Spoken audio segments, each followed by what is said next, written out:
Hello dear students. Today, we are going to dive into a beautiful poem called London 1802 by William Wordsworth. William Wordsworth was an English poet.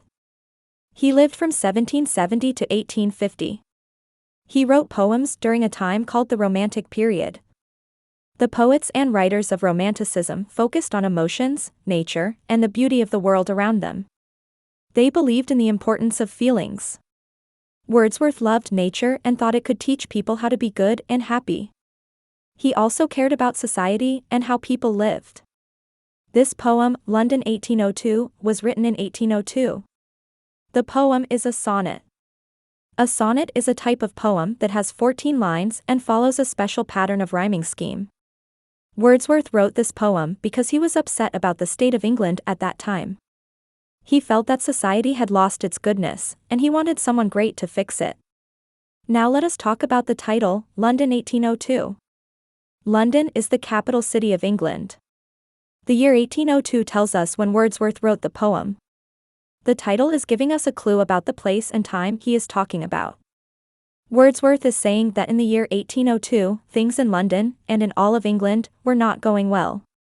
He wants to explain what is wrong and what he wishes could happen. The poem is addressed to John Milton. John Milton was another great English poet who lived much earlier, from 1608 to 1674. He wrote a famous poem called Paradise Lost. Milton was not just a poet, he was also a thinker and a writer who cared about freedom, religion, and how people should live. Wordsworth admired Milton a lot. In this poem, Wordsworth is saying that he wishes Milton were alive in 1802 to help fix England's problems. It is like Wordsworth is calling out to Milton from the past. Explanation of London 1802 by William Wordsworth. Milton. Thou shouldst be living at this hour. Wordsworth starts by calling out to Milton directly. It is like he is speaking to him, even though Milton had died more than 100 years before. The word thou means a you in Old English. The word shouldst is also Old English, and it means should. The phrase, at this hour, means right now, in this time.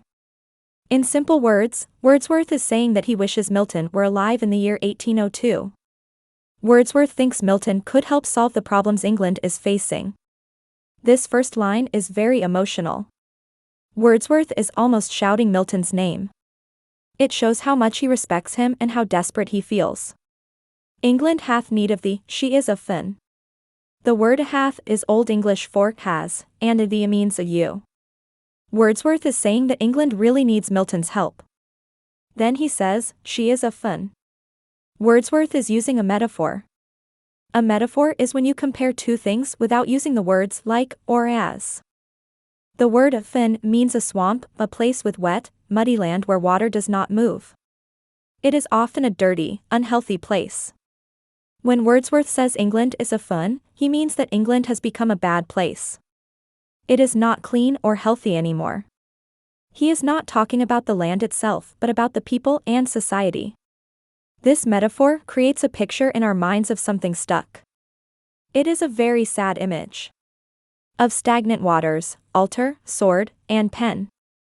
The phrase, of stagnant waters, explains the word fin more. Stagnant means not moving.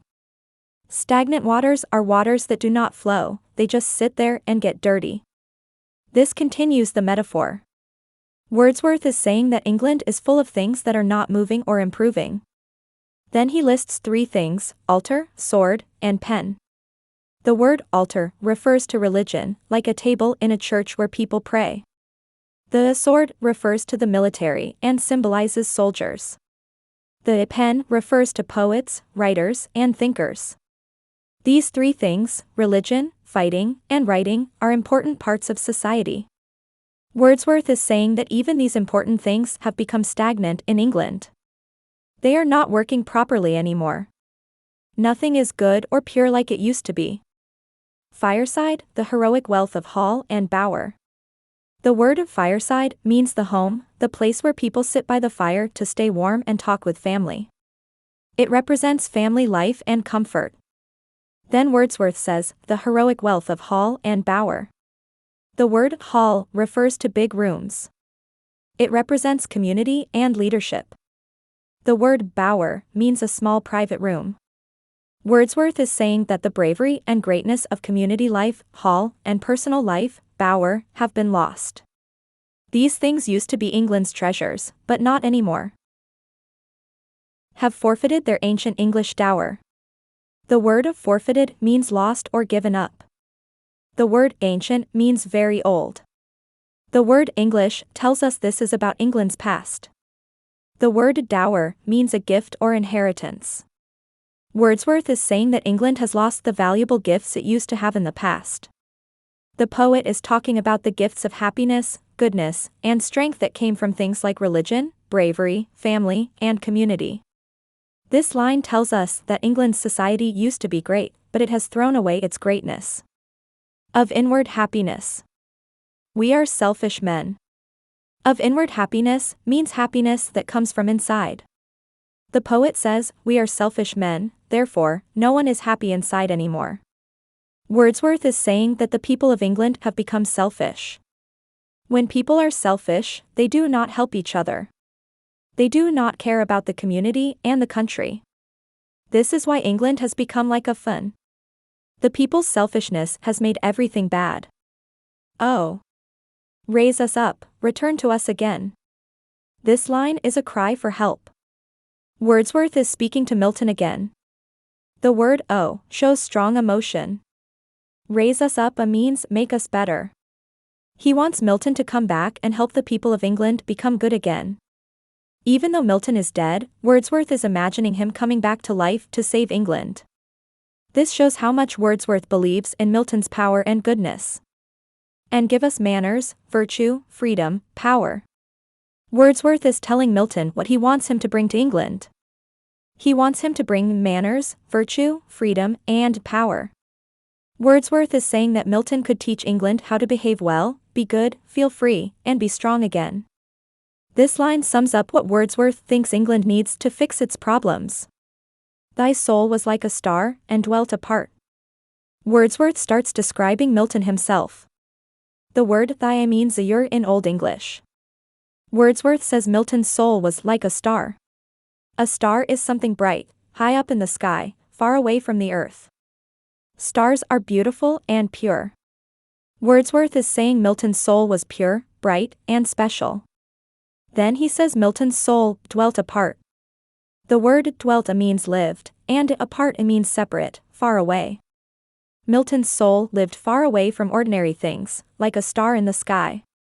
This means Milton was not like other people, he was better, wiser, and more noble. Thou hadst a voice whose sound was like the sea. Thou hadst means you had. Wordsworth is saying Milton had a voice.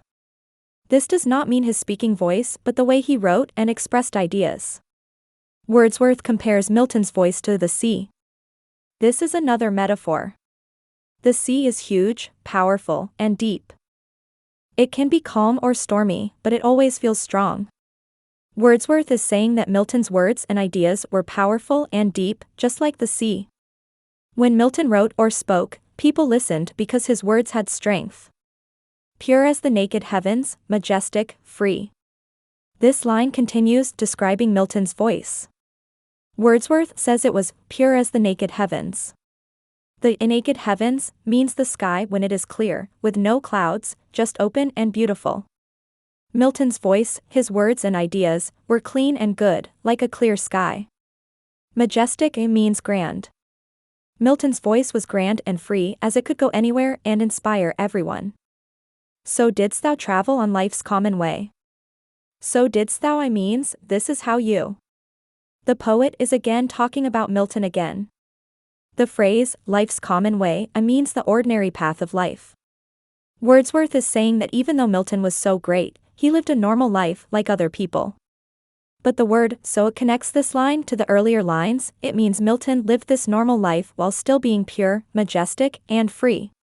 He was extraordinary even in an ordinary life. In cheerful godliness, and yet thy heart. Cheerful means happy, and a godliness means being close to God. Milton was happy in his faith. He lived in a way that pleased God, and he did it with joy. And yet thy heart means, but still your heart. Wordsworth is saying that even though Milton was so godly and great, his heart, his feelings and emotions, did something else. What did it do? That comes in the next line. The lowliest duties on herself did lay. The lowliest duties means the smallest, most humble tasks. Lowliest means the least important or simple things. Duties means responsibilities or jobs. Milton's heart took on these small tasks. The phrase, on herself did lay, means Milton chose to do these things himself. Even though he was so great, like a star, he was humble. He did not think he was too important for small jobs. He worked hard at even the tiniest things. This shows Milton's humility. He was great but not proud. Analysis of London 1802 by William Wordsworth. Let us talk about the structure of the poem. London 1802 is a Petrarchan sonnet. A traditional sonnet has 14 lines. But a Petrarchan sonnet divides these 14 lines into two parts. The first 8 lines are called the octave, and the last 6 lines are called the sestet. The octave often presents a problem, and the sestet gives a solution or a reflection. In this poem, the octave, lines 1 to 8, describes the problem. The poet tells us that England is in a bad state, and Wordsworth wishes Milton were alive to fix it. The sestet, lines 9 to 14, describes Milton himself, showing why Wordsworth thinks he could help. The rhyme scheme is A B B A for the octave and C D for the sestet. This structure makes the poem feel balanced and organized. Let us talk about the literary devices Wordsworth uses. There is also personification when Wordsworth calls England a she. The poet makes the country seem like a person who needs help. The metaphors of the poems are very powerful. They create pictures in our minds and make us feel Wordsworth's emotions.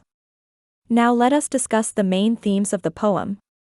A theme is the big idea or message in a piece of writing. One theme here is the decline of society.